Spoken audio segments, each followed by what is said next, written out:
look at the situation we have. Before the campaign even begins, recent poll says 70% of the country doesn't think Joe Biden should be president again.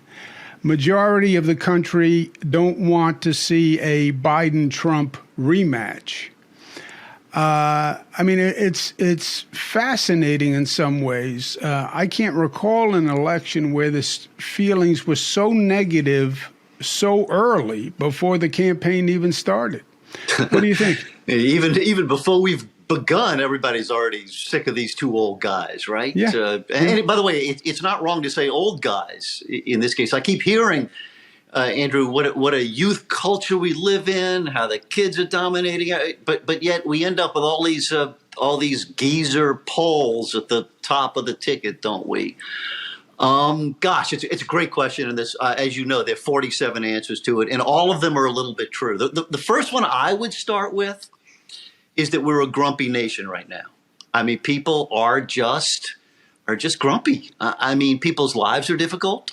However much money you're making, you feel broke.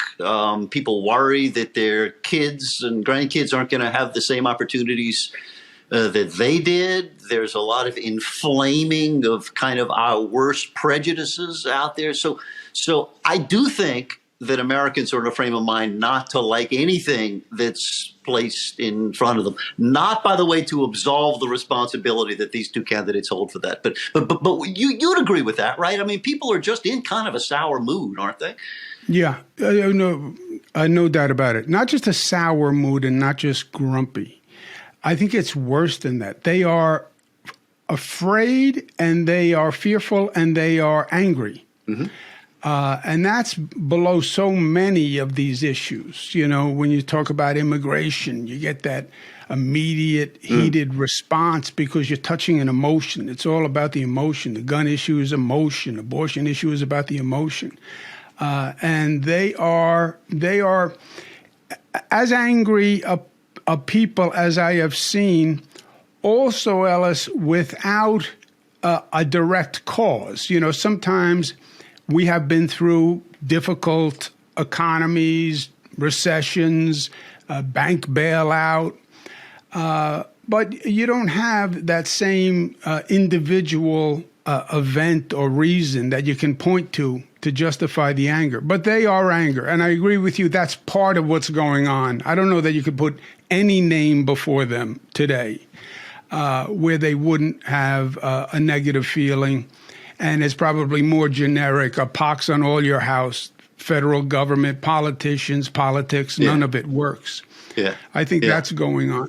Yeah, I think that's true. But that doesn't explain everything, I don't think. I mean, there's some individual responsibility here too. And I guess if we're talking about presidential politics, I mean, you got to talk about Donald Trump and Joe Biden.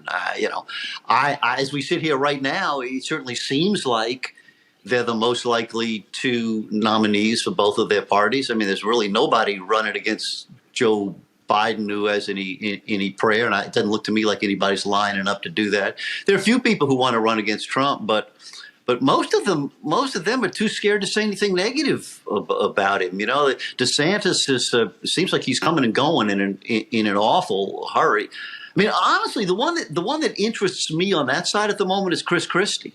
I know you're probably going to shake your head and say, "Oh, he's kind of yesterday's news," and he's but at least among the people who were thinking about running out there, he does not seem scared of Donald Trump. He seems to have a somewhat thought out alternate view of what it means to be a Republican in 2023.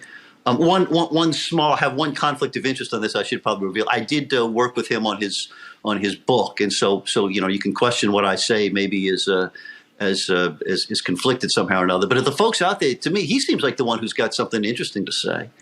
Yeah. Well, you have a little bit of conflict. I have a little bit of a conflict. I worked with him when he was governor of New Jersey. You guys got along well, right? Yeah. We did a lot of work together. I ascribed to that theory at one time, Ellis, that the Republican Party would say Trump is too far to the right. This doesn't work. We're going to lose. We have to move back to the middle and be moderate.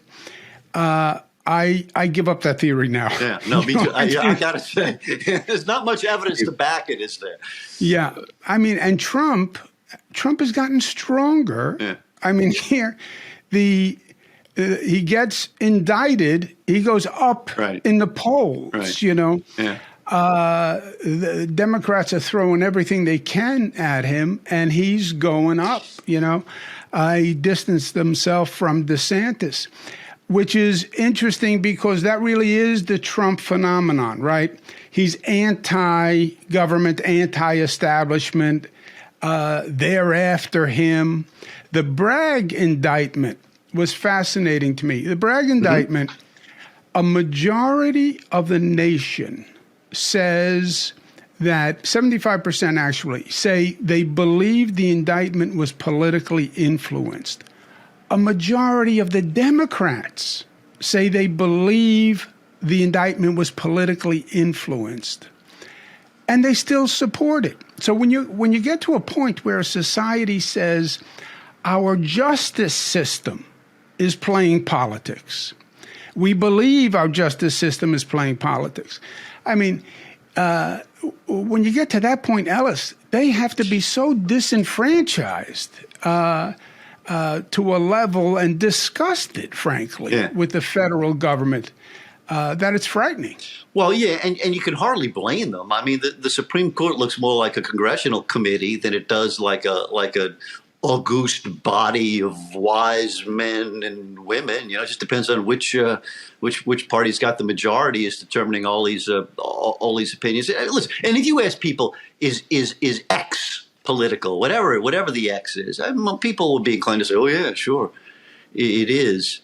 But I mean, you do have to ask on the Trump phenomenon, which pool of Americans are you talking about?